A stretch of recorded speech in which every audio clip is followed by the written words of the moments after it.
যুদ্ধের দিকে না গিয়ে নির্বাচনের ব্যবস্থা করুন, ডক্টর ইউনূসকে দুদু। রাজনৈতিক সংকট উত্তরণে দ্রুত নির্বাচনের রোডম্যাপ দিন, বললেন মির্জা ফখরুল। ডক্টর খলিলুরকে অবিলম্বে জাতীয় নিরাপত্তা উপদেষ্টার পদ থেকে সরিয়ে দেওয়ার আহ্বান বিএনপির। এবং সর্বশেষ জানাবো উপদেষ্টা আসিফের পদত্যাগ দাবিতে স্লোগানে উত্তাল কাকরাইল। শুনছিলেন সংবাদ শিরোনাম, এবারে বিস্তারিত। যুদ্ধের দিকে না গিয়ে নির্বাচনের ব্যবস্থা করুন, ডক্টর ইউনূসকে দুদু। অন্তর্বর্তী সরকারের প্রধান উপদেষ্টা ডক্টর মোহাম্মদ ইউনূসের উদ্দেশ্যে বিএনপির ভাইস চেয়ারম্যান শামসুজ্জামান দুদু বলেছেন, বাংলাদেশ একটি শান্তিপূর্ণ দেশ।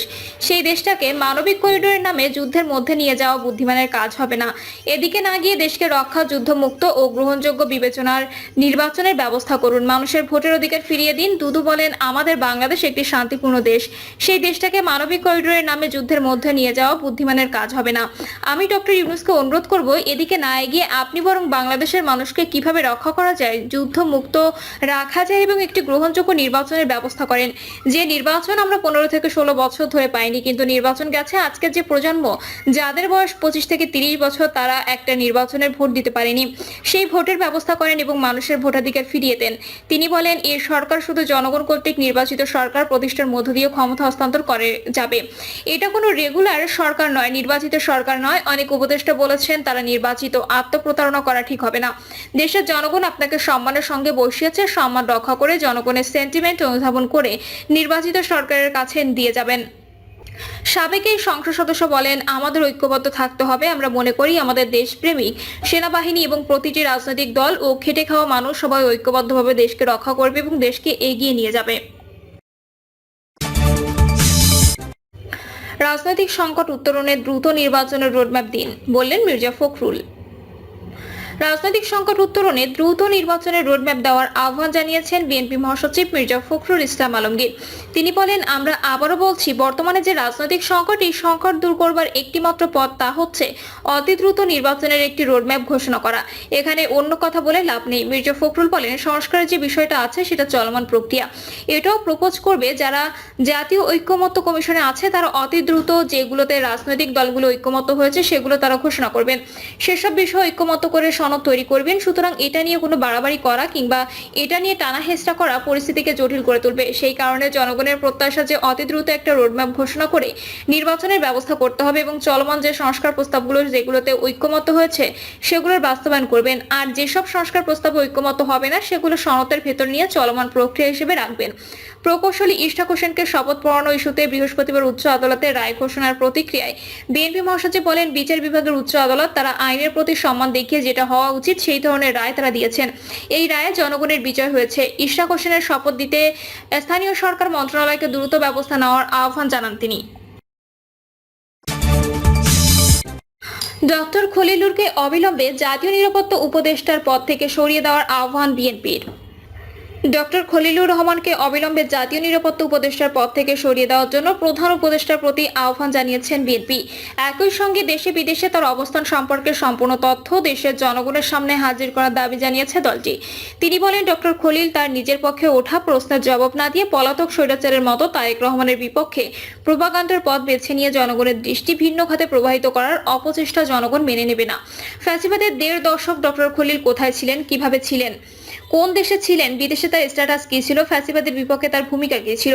অবশ্যই এই সকল প্রশ্নের জবাব জনগণকে জানাতে হবে। আমাদের বক্তব্য স্পষ্ট, রাষ্ট্র নিয়ে পরীক্ষা নিরীক্ষা করার সুযোগ নেই। ডক্টর খলিলকে অবিলম্বে জাতীয় নিরাপত্তা উপদেষ্টা পদ থেকে সরিয়ে দিয়ে দেশে বিদেশে তার অবস্থান সম্পর্কে সম্পূর্ণ তথ্য দেশের জনগণের সামনে হাজির করতে হবে। রিজভী বলেন, ইতোমধ্যে কথিত মানবিক করিডোর ইস্যু নিয়ে অন্তর্বর্তীকালীন সরকার, বিশেষ করে ডক্টর খলিলের ভূমিকা নিয়ে দেশের স্বাধীনতা প্রিয় জনগণের মনে উদ্বেগের সৃষ্টি হয়েছে। মানবিক করিডোর নিয়ে গত 1 মাস অন্তর্বর্তীকালীন সরকারের এক একজনের এক এক রকম বক্তব্য। মনে হয় এই সরকার পথ হারিয়ে ফেলেছে। আমাদের কথা পরিষ্কার, এসব করার দায়িত্ব অন্তর্বর্তীকালীন সরকারের নয়। এসব বিষয় বিবেচনার দায়িত্ব জনগণের ভোটে নির্বাচিত জনগণের কাছে জবাবদিহিমূলক নির্বাচিত সরকারের। এই সরকারের নিরপেক্ষতা এবং সরকার পরিচালনার সক্ষমতা নিয়ে জনমনে প্রশ্নের সৃষ্টি হয়েছে। অবিলম্বে এই সরকারে যাদের সম্পর্কে জনমনের সন্দেহ সৃষ্টি হয়েছে তাদের সম্পর্কে জনসম্মুখে বিস্তারিত তথ্য জনগণের সামনে উপস্থাপন করুন। তারেক রহমানকে নিয়ে ডক্টর খলিলের বক্তব্য গণতন্ত্রের স্থায়ী নিরাপত্তা ও ঐতিহাসিক সার্থকতার প্রতি বিদ্বেষ পরায়ণ। রিজভী বলেন, রাজধানীর ফরেন সার্ভিস একাডেমিতে আয়োজিত এক ব্রিফিংয়ে অন্তর্বর্তীকালীন সরকারের জাতীয় নিরাপত্তা উপদেষ্টা ডক্টর খলিলুর রহমান ১.৫ দশকের গণতন্ত্র পুনরুদ্ধার আন্দোলনে গণমানুষের নেতা, জুলাই গণঅভ্যুত্থানের রূপকার, ভয়ঙ্কর মাফিয়া অবৈধ প্রধানমন্ত্রী হাসিনার বর্বরতম জিঘাংসার শিকার বিএনপির ভারপ্রাপ্ত চেয়ারম্যান তারেক রহমানকে নিয়ে যে বক্তব্য দিয়েছেন তাতে দেশের মানুষ বিস্মিত, হতবাক, উদ্বিগ্ন এবং ক্ষুব্ধ হয়েছেন। ফ্যাসিবাদের প্রতিভু হাসিনা যেভাবে গণতন্ত্রকে কফিন পরিয়ে তথাকথিত উন্নয়নের ইন্দ্রজাল সৃষ্টির জন্য জিয়া পরিবারকে নিয়ে কুৎসা রটাতেন উপদেষ্টা, এবং এই মন্তব্য যেন তারই পুনরাবৃত্তি। এখনো যেন লোকমানসে উজ্জ্বলতর তারেক রহমানের ভাবমূর্তিকে বিনষ্ট করার জন্য আঘাত হানার চেষ্টা করা হচ্ছে। রিজভী বলেন, ডক্টর খলিলুর রহমান যুক্তরাজ্যে নির্বাসিত জীবন প্রসঙ্গটি যেভাবে উপস্থাপন করেছেন তা সম্পূর্ণ উদ্দেশ্য প্রণোদিত ও বিভ্রান্তিমূলক। ধান ভান্তে শিবের গীত গাওয়ার মতো ডক্টর খলিলুর রহমান বলেছেন, কেবলমাত্র আমি আমেরিকায় থেকেছি বলে আমাকে যদি বলা হয় আপনি বিদেশি নাগরিক, তাহলে কালকে তারেক রহমান সাহেবকেও সে কথা বলতে হবে। আমাকে ঢিল নিক্ষেপ করলে সেই ঢিল কিন্তু অন্যের উপর গিয়েও পড়তে পারে। রিজভী বলেন, বাংলাদেশের গণতন্ত্রকামী মানুষের নেতা, বিএনপি ভারপ্রাপ্ত চেয়ারম্যান তারেক রহমান বারবার স্পষ্ট করে বলেছেন, জনগণের ভোটে জনগণের কাছে জবাবদিহিমূলক সরকার প্রতিষ্ঠার স্বার্থে অন্তর্বর্তীকালীন সরকারের প্রতি সমর্থন অব্যাহত রেখেছে।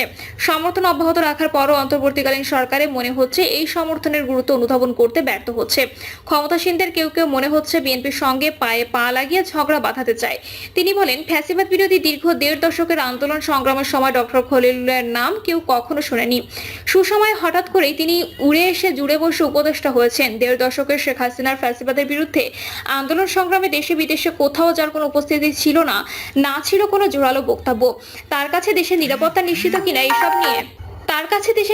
নিশ্চিত কিনা এসব নিয়ে জনগণের জানার অধিকার রয়েছে। প্রধান উপদেষ্টা ডক্টর মোহাম্মদ ইউনূস সাহেবকে বলতে চাই, আপনি এমন একজন ব্যক্তিকে জাতীয় নিরাপত্তা উপদেষ্টা বানিয়েছেন দেশের জন্য যার কোনো দৃশ্যমান অবদান নেই। তিনি তো বাংলাদেশের জন্য নন, বিদেশের জন্য কাজ করবেন। মানবিক করিডোর বা চ্যানেল নামে বাংলাদেশকে ক্ষুব্ধ যুদ্ধক্ষেত্রে পরিণত করার পায়তারা করা হচ্ছে।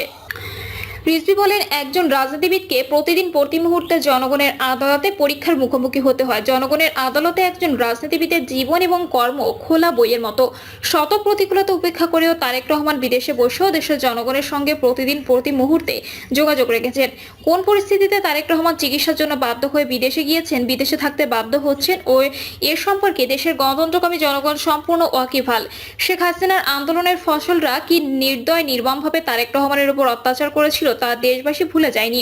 বিদেশে থাকা নিয়ে পতিত পলাতক স্বৈরাচার ও প্রোপাগান্ডা ছড়িয়েছিল। সেই সময়ও বিএনপির পক্ষ থেকে বিদেশে জননেতা তারেক রহমানের অবস্থান সম্পর্কে জনগণকে বিস্তারিত জানানো হয়েছিল। প্রিয় দর্শক, এই ছিল এখনকার সর্বশেষ সংবাদ। আপডেট সব সংবাদ পেতে চ্যানেলটি সাবস্ক্রাইব করে বেল আইকনটি ক্লিক করে রাখুন।